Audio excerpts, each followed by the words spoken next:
In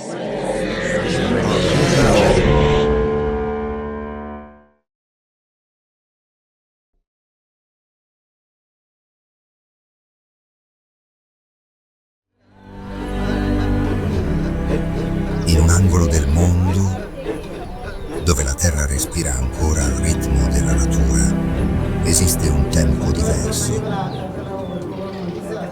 Un tempo che non corre, ma cammina.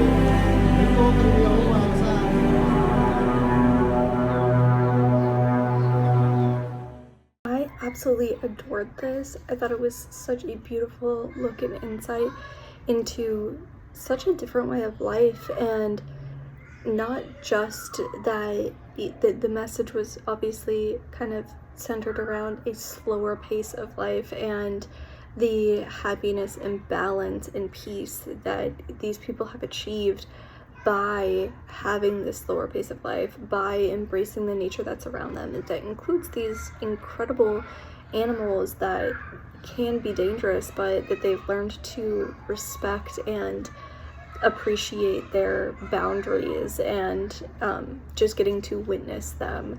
But also, their way of life is just so much different than what I experience. I live in a city, I live, in a very developed area, and that it's just so different than the way that these people live, where, they're surrounded by nature, they're in this beautiful landscape, and it's minimally touched by society, and I think that is really beautiful.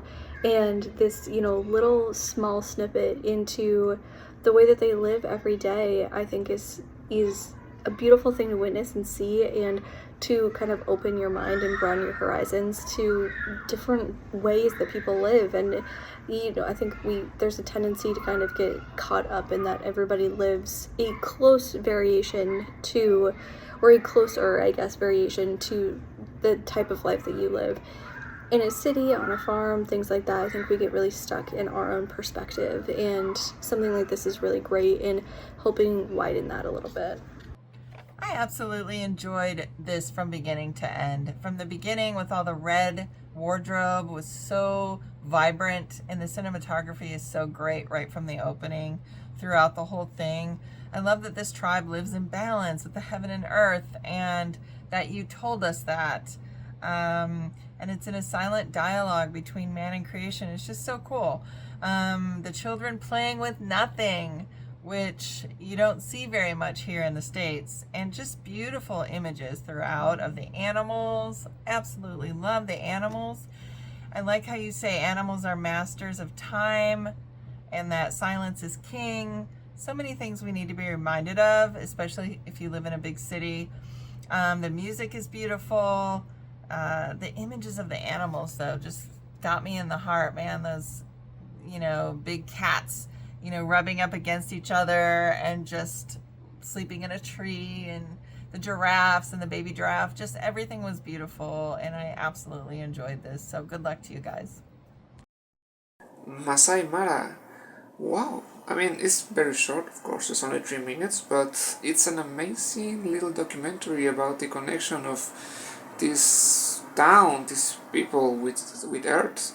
I like how the film shows how people are just another player in this world.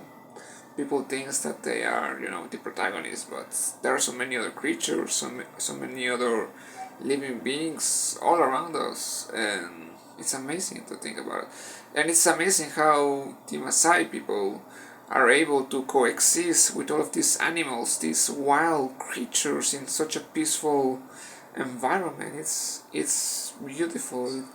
It gives you a whole other perspective of the world and life itself. It's excellent work. And again, even though it's very short, I think that the filmmaker did a great job, and went straight to the point with its idea. So yeah, well done.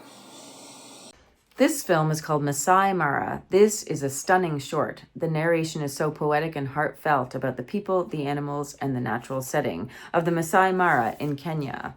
The narrator's voice is soft and mesmerizing to match the gorgeous visuals. I also love the music of the piece, very soaring and soulful. The pace is excellent too. The camera takes its time with lots of slow-mos and extreme close-ups of faces, scenery, and animals. The film is very respectful towards the residents and their surroundings. I would enjoy seeing more work from this talented group. This could definitely be made into a feature. Great job.